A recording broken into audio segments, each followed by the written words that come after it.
शासनाकडून पानंद रस्ता योजनेची पोकळ घोषणा. कौलव शेतकऱ्यांचे राधानगरी तहसील समोर एक दिवसीय उपोषण.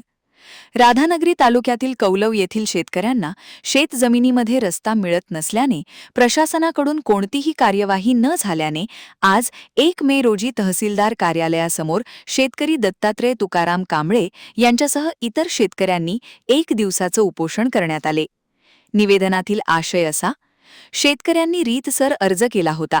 17 मार्च 2026 रोजी सुनावणी दरम्यान प्रशासनाने प्रत्यक्ष जागेची पाहणी करण्याचे आश्वासन दिले होते. मात्र त्यानंतर कोणतीही हालचाल झालेली नाही. पावसाळा तोंडावर असल्याने शेतीची कामे ठप्प झाली आहेत. प्रशासनाच्या दिरंगाईमुळे हतबल झालेल्या शेतकऱ्यांनी आज 1 मे कामगार दिनादिवशी राधानगरी तहसील कार्यालयासमोर एक दिवसीय उपोषण करण्यात आले. जर मागण्याची पूर्तता न झाल्यास 15 मे पासून बेमुदत उपोषण तहसीलदार कार्यालयासमोर करण्याचा निर्णय घेण्यात आला. या उपोषणात दत्तात्रय कांबळे, सुरेश थोरात, जालिंदर कांबळे, दिनेश सरनाईक, विशाल कांबळे, बळवंत कांबळे, मच्छिंद्र कांबळे, आनंद कांबळे, अशोक शिंदे यांच्यासह अनेक शेतकऱ्यांनी सहभाग घेतला होता.